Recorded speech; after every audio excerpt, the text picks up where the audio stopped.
मित्रों को कहा सूरत के कि जितना डाटा तुम्हारे पास है मेरे को भेज दो, जितने पत्रकारों के पास केसेस चल रहे हैं उसको भेज दीजिए। अपना नेटवर्क है, हम सब प्रयास करेंगे, आवाज उठाने का प्रयास करेंगे। कभी आप अकेला मत समझिए। यदि ये शेर सरकार यदि सब मुझे डायलॉग कहते हैं तो पता नहीं मैं जितना हाथी जैसा लोग मुझे डायलॉग कहते हैं, लेकिन एक बात तो मैं बता दूं आपको कि यदि अत्याचार होता है और वो बात यदि हमारी तरफ आती है तो आपके लिए भी उतना ही जोर से मैं दहाड़ूंगा, उसके लिए उतना भी खड़ा रहूंगा। ये आज मैं इस मंच पे आपको प्रमाण, सिर्फ आपको हिम्मत होनी चाहिए उनके खड़े होने की। ये डरपोक है, इसलिए डराते हैं। आप डरिए मत, और यदि आप ईमानदारी से काम करेंगे तो उनका बाप भी आपको नहीं डरा सकता। मैं आज दिल्ली में रह के, सेंट्रल दिल्ली में रह के रोज सरकार को सवाल पूछता हूँ, सरकार को घेरता हूँ। दिन में हमारे न्यूज लॉन्चर पे 12 वीडियो लोड होते हैं, उसमें से 8 वीडियो हमारे देते हैं, मैं या चित्रांश या मेरी वीडियो। कोई स्पेयर नहीं करते हैं हम। आज किसी सुप्रीम कोर्ट के लॉयर जज से लेकर किसी को छोड़ते नहीं। यदि गलती की तो आईना दिखाएंगे। काम मेरा ये है। आपने अच्छा काम किया तो उसको, कल कोई कह रहा था कि पॉजिटिव पत्रकारिता, अरे पत्रकारिता काय की पॉजिटिव पत्रकारिता भाई? ये प्रधानमंत्री और ये जो मंत्री संतरी सांसद अभी जिन्होंने कहा विधायकों के ऊपर इतना पैसा खर्चा कर रही है, 25-25% आपका पैसा बढ़ता है, जिनके औकात मोटरसाइकिल पे बैठने की नहीं वो इसी गाड़ी में घूमते हैं। किसके पैसे से घूमते हैं? हमारे टैक्स पेयर से घूमते हैं। तो जब इतना पैसा खर्चा होता है प्रधानमंत्री पे, गृह मंत्री पे, पूरे मंत्रिमंडल पे, पूरे फौज पे, तो उनका जो काम है वो काम करें। और यदि उन्होंने काम किया तो उसका अच्छा काम क्या है? मेरा ड्राइवर बिना गाड़ी पे एक्सीडेंट किए गाड़ी चलाता है तो मैं क्या उसको भारत रत्न दूं? उसको तनख्वाह देता हूं, उसका काम है गाड़ी चलाना, वो गाड़ी चलाता है, काम खत्म। सरकार को अपना काम करना चाहिए। सरकार ये काम नहीं करती तो सवाल उठाएंगे। इसीलिए हम कहते हैं कि हम सोसाइटी का वॉच डॉग है, जहां गलत होगा वहां आवाज निकलेगी। और आपने अच्छा काम किया तो आपको चुनाव भेजते ही भैया अच्छा काम के लिए। आप दिल्ली में जाकर बैठिए, 2-2 एकड़ के बंगले में मंत्री रहते हैं। 2 एकड़ का बंगला दिल्ली में किसके नसीब है? और इतनी सारी सुविधाएं सब आप देखिए, एक सांसद को कितना मिलता है, आप देखिए एक एमएलए को कितना मिलता है, उतना आप सोच भी नहीं सकते। ये सारा इसलिए मिलता है कि उनको जनता की सेवा करनी। यदि वो अपनी तिजोरी भरने के लिए आए तो फिर सवाल तो उठेंगे। अच्छा काम किया, साधुवाद, आपने बहुत अच्छा काम किया। कोई कहता है कि एक पहलगाम हो गया तो आप जितने चिल्ला रहे हो, इतनी बार सिक्योरिटी दी, अरे मतलब उनको काम ही है सिक्योरिटी देने का। जहां गलती हुई वहां पूछो कि ये क्यों नहीं हुआ। आज हमारे देश से 58-60 लोगों का डेलीगेशन विदेश में गया, कम से कम उसमें 50-60 करोड़ रुपए खर्चा होगा।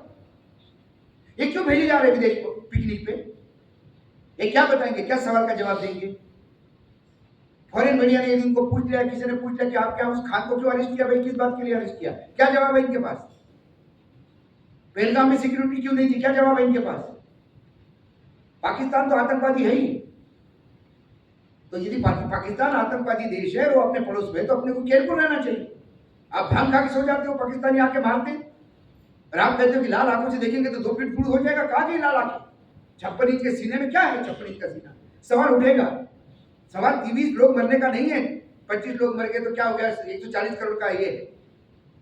सवाल 25 लोग मरने का नहीं है, सवाल है उनको अंदर घुस के कोई कैसा मारा। भाई सरकार क्या कर रही है?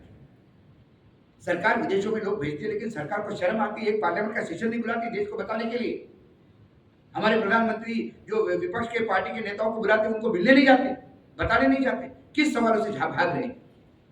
हमारे विदेश मंत्री झूठ बोलते, वो कहते कि मैंने पहले बता दिया था, पहले कहते मैंने बता दिया था, कहते कि नहीं कंफ्यूजन, तो भ्रम फैला रहे हो, जरा कुछ हो गया तो मीडिया तोड़ मरोड़ करके बता रहा है। कौन सा मीडिया तोड़ मरोड़ करके बता रहा है? जयशंकर का स्टेटमेंट मार्केट में कौन सा है?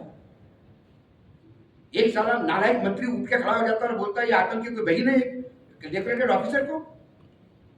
और हम नपुंसक समाज है, हम चुप रहते हैं। हम पत्रकार यदि आवाज नहीं उठाएंगे तो हम नपुंसक कहलाएंगे। अभी मैडम बता रही थी कि कितने प्रॉब्लम्स है, कितने शादियों में कितने झगड़े होते हैं। सवाल है समाज को सुधारना चाहिए। हम हमारा काम है जन जागरण का। हम सिर्फ पत्रकार तमगे के लिए नहीं है, हमारा काम जन जागरण का है। तो जहाँ गलत हो गया वहां सिर्फ बोलना ही नहीं है, जन जागरण भी करना है। मुझे कोई भाषण देने की आदत थी नहीं, ना मैं भाषण देता था, लेकिन लगा कि यदि कोई बोलने को तैयार नहीं है और बोलने वाले कम हैं, और यदि लोगों के बीच में जाके बोलना है तो डरेंगे वो भी नहीं, वहां भी जाके बोलेंगे। अरे जब तक जिंदा है शेर जैसे जिंदा रहेंगे, लोमड़ी जैसे जिंदा रहने में क्या मतलब है? कुत्ते जैसे रास्ते में कुत्ते भी जिंदगी काटते हैं। जितनी जिंदगी जियो बिल्कुल सीना तान के जियो, और जितना बोलना है ताकत से बोलो। और कोई तकलीफ है तो हमने कहा ना हम साथ में खड़े होंगे। आपने तो बोला भी नहीं, लेकिन हम मानते कि आप मेरी ताकत है। मैं मानता हूं आज मेरी ताकत है।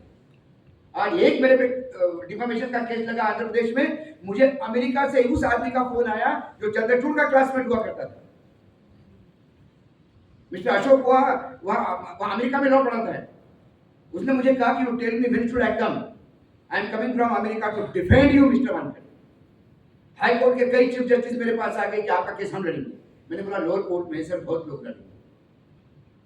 बार एसोसिएशन ने कहा हम आपका केस लड़ेंगे। आंध्र प्रदेश में लोग मेरा केस लड़ रहे हैं, मैं जा भी नहीं पा रहा हूँ, मुझे पता भी नहीं कौन केस लड़ रहा है वहां।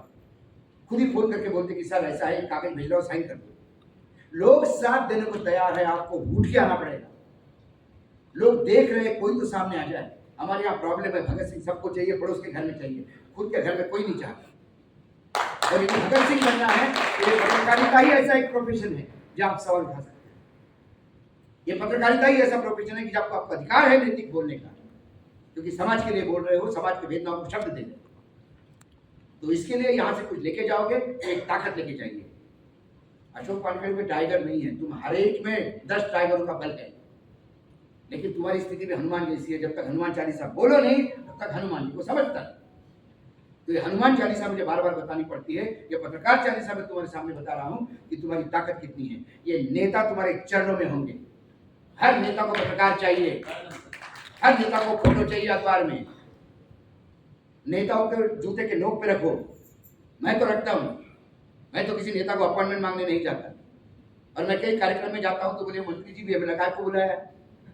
अभी वर्धा में कार्यक्रम किया था, गृह राज्य मंत्री आए थे। वर्धा वाले कोई है तो बताए उनको। वो गृह राज्य मंत्री मुझे देख के तुरंत बोले नहीं मुझे एक और कार्यक्रम है, फटाफट बोले भाग लिए हो। मैंने बोला अच्छा हुआ आप निकल लिए, मेरे लिए सुविधा हो गई।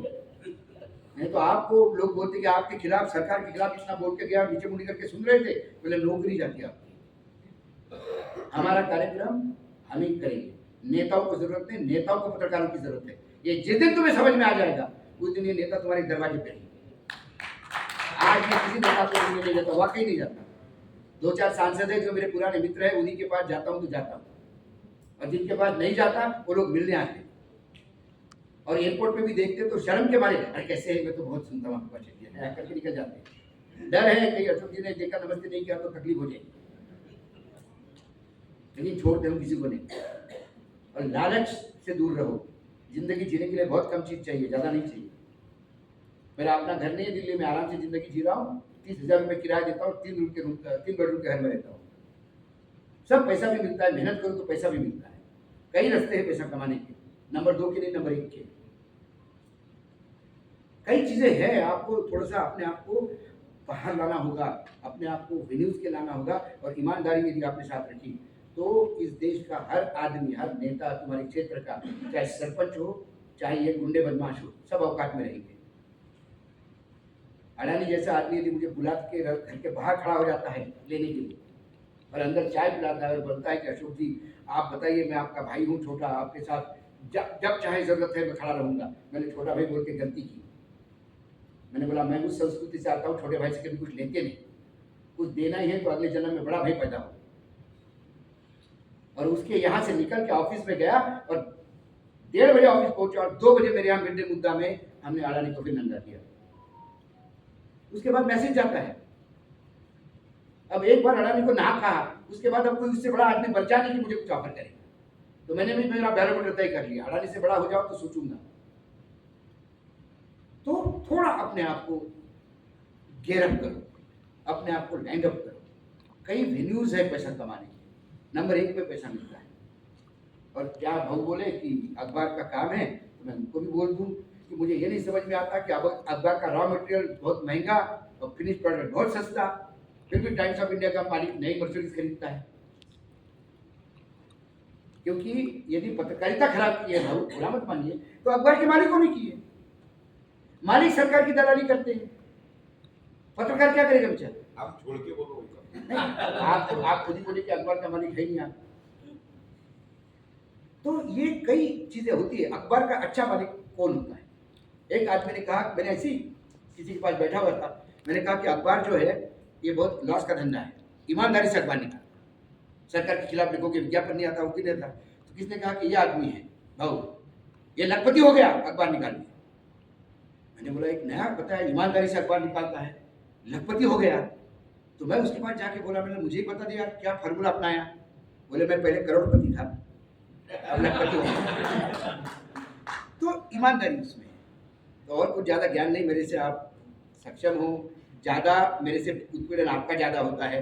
मुझ पे तो अभी हाथ डालने के लिए 3 बार सोचते हैं, लेकिन आप जो ग्रामीण क्षेत्र में काम कर रहे हैं, सूरत की बात सुन के तो रोंगटे खड़े हो गए मुझे कि कैसे पत्रकारिता करते होंगे।